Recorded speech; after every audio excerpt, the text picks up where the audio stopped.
If you're anything like me, when you saw the Battlefront 2 trailer, seeing Darth Maul line up against Yoda was incredibly exciting. Now, the story mode is going to be the 30 years between Battle of Endor, crossing over to The Force Awakens, and cover a lot of ground we haven't seen before. Multiplayer, though, even though everything in the game is canon, will put you in areas that are mixed and matched. So it's just canon characters and obviously locations and weapons, but we're going to see people from all three of the prequels, the original trilogy, and sequels. So that opens up this whole gamut of characters potentially that we can get. Now, I wanted to give you my top 10 that I would love to see personally, staying away from the quote-unquote it's gonna happen characters like the Thrawns or Clone Wars Anakins or even Tarkin. You may fire when ready.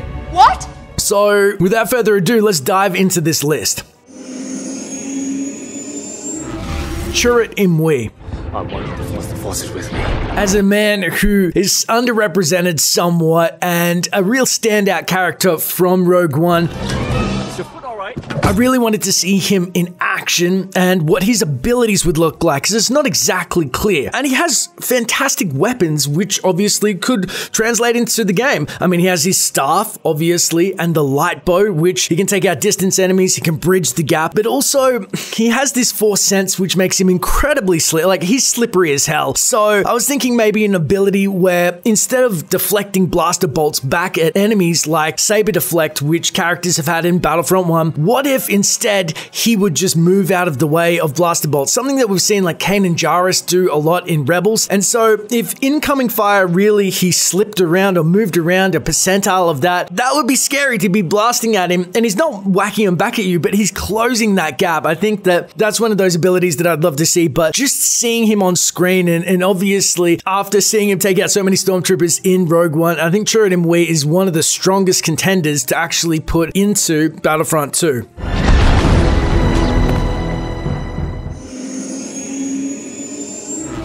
Sgt Creole. Okay, you know that I love Sgt Creole if you've seen my first Battlefront 2 video. He's the leader of the Scar Squadron, aka the Game Master who kicked the shit out of Luke Skywalker in Star Wars comics. Now, he's very prolific to the point where I thought that at least Inferno Squad would meet up with Scar Squadron because he leads a bunch of stormtroopers who have very unique abilities, kind of like the customizable classes that we're gonna see in Battlefront. Now, the beauty of him is that he didn't pull out his lightsaber a lot during his time as Scar Squadron leader. He kind of built up to that whole thing, kind of like Kanan in Rebels, where he hid himself from, I guess, the other stormtroopers because he didn't want to be seen as different. You know, it was a big thing for him to pop out this green lightsaber. However, this is a strength. If he has a standard, you know, blaster on him and you're seeing a stormtrooper on the field and you're like, oh, it's just another Stormy, and then you hear that snap hiss of a green lightsaber, I would freak out because it's kind of this camouflage. He's an infiltrator almost, and maybe if he has a breaching gap ability of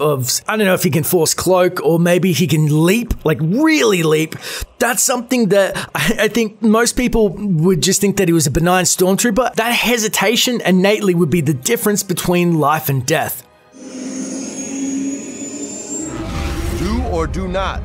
There is no try. What would Kanan Jarrus look like in a realistic, beautiful engine that Battlefront 2 has? Because you realize we've only really seen Kanan Jarrus as this kind of, it's a very Rebel style, it's Macquarie, there's no realism to what he looks like. So seeing some of the Rebels crew in Battlefront already is going to blow my mind. Like I try and envision it and it's really hard. Obviously, there's a plethora of light side abilities which they can choose from for Kanan.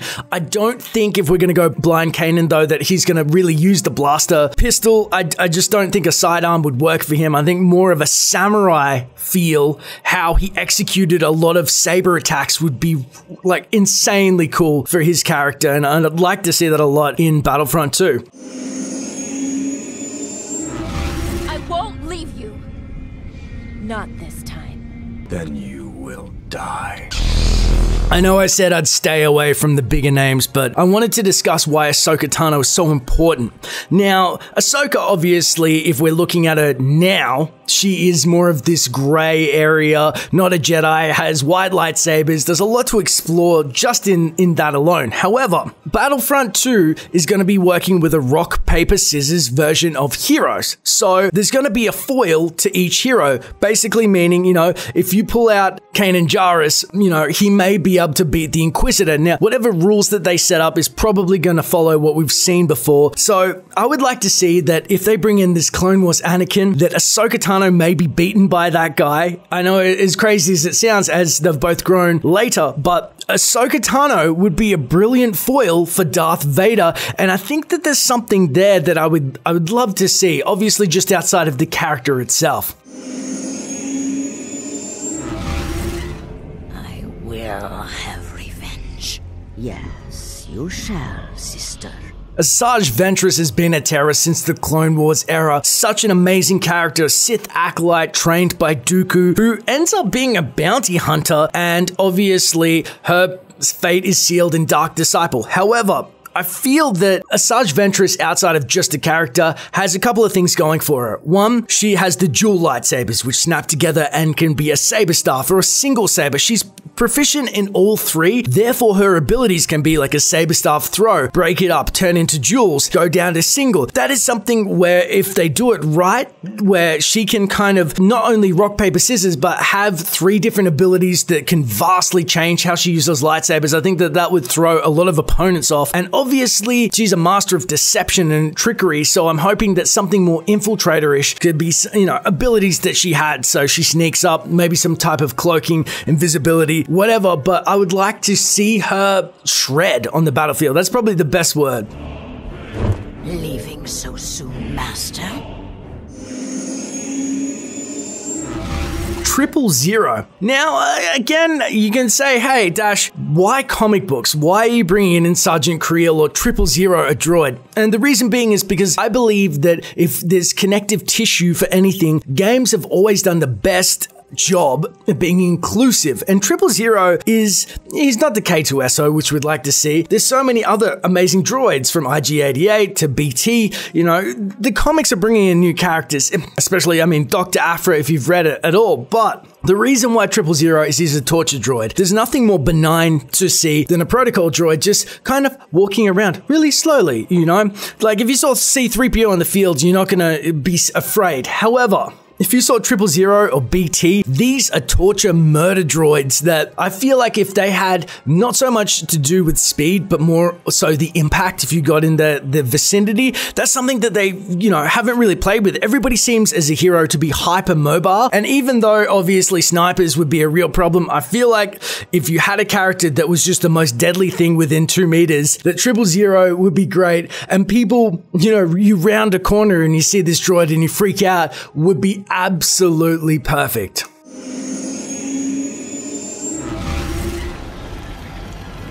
Battlefront 2 is bringing back customizable classes. If you've seen the pictures of the Knights of Ren where people gave them their own classes from the heavy to the medic and engineer, that was maybe a fan picture, but in my mind, obviously, we're trying to put down who are the Knights of Ren and where did they spawn from. I mean, if it turned out that Inferno Squad indeed was the Knights of Ren before they actually joined the dark side, or Snoke's crew, that's crazy. However, being more realistic, the fact that they match up with these classes, potentially, I really want to see what they would look like and their abilities. That is something that obviously I want to chew into, and a lot of people are saying wait for episode 8. However, if they do fit with episode 8 and DICE already knows that that's going to work, I think that the best thing they can do is bring them into the game, give them the abilities, and the ability to control those characters gives you this sense of connection to them and also understanding, where if you play, you know, the Knights of Ren for, I don't know, 5 hours, you're going to be more proficient with their abilities, but also have this deep innate understanding that other people who see them for 3 seconds on the screen probably won't have. Sort of bring us closer to them, which I'm really excited for.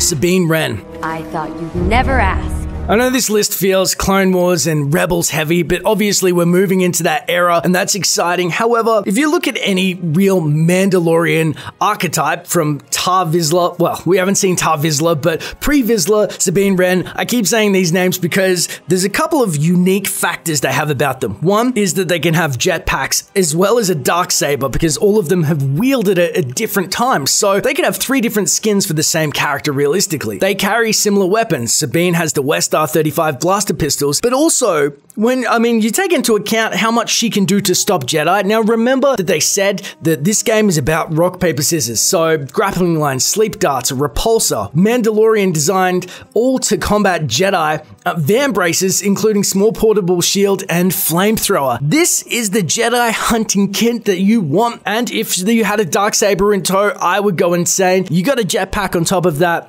You know, that's a step up from even Boba Fett when you think about gameplay, and obviously just taking down Jedi en masse. If you saw any Mandalorian with that lineup of skills, you know, obviously they can only do 3 or 4, that would be totally brutal, but also effective. And so I think that this is the perfect fit for them. Me, myself, you know, obviously Sabine is a big push for them, but realistically, I would like to see Pre-Vizsla or Tar Vizsla as well, because Tar, we haven't dug into the story. So again, controlling the character and seeing how they move and act and react would be phenomenal.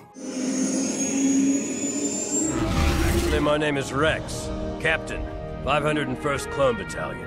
Honorable mentions. I've got too many honorable mentions. I'm going to start with Rex as less of a character and more of a skin. If you've got standard stormtroopers, I mean, why not have Rex? Clearly, he's transcended Clone Wars, Rebels. He's now officially canon in Return of the Jedi. He is so prolific in the series that I feel like, at the very least, if you don't give him a character, give him a skin.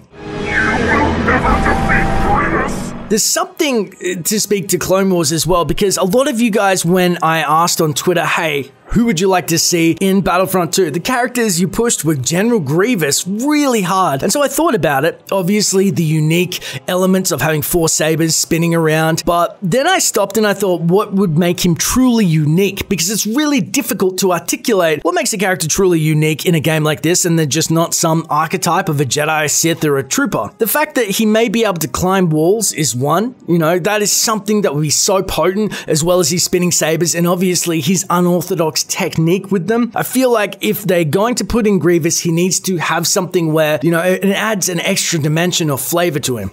Do you want your holocron and your kids or not?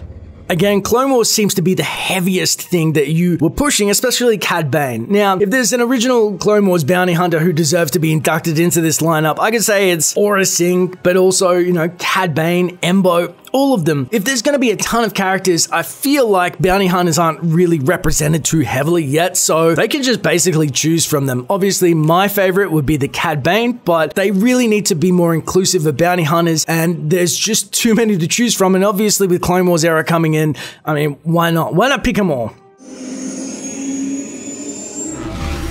If Skywalker returns, the new Jedi will rise.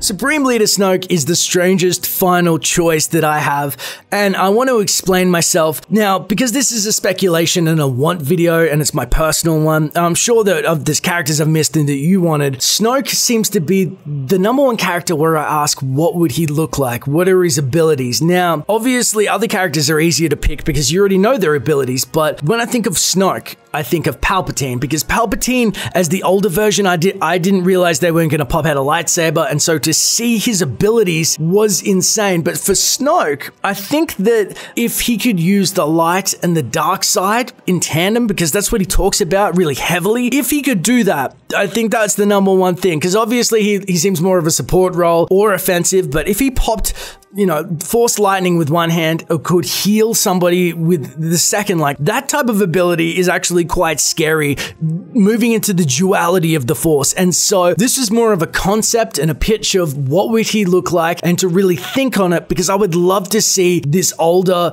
powerful character, kind of like Palpatine, slower moving. He seems like crippled, but you know that he's got this force behind him like Palpatine. However, if he used duality or some new special force power, I feel like that he would be a real presence on the battlefield, if anything. But the beauty of this video is just the start of the discussion. I've really enjoyed all your answers on Twitter, and our love of Star Wars surrounds and it binds us together. So let me know in the comments below, is there anyone I missed? Do you have comments on the existing people and their abilities and things that you want to see? Because if you love Star Wars, I want to talk to you about it. It's as simple as that, my friends.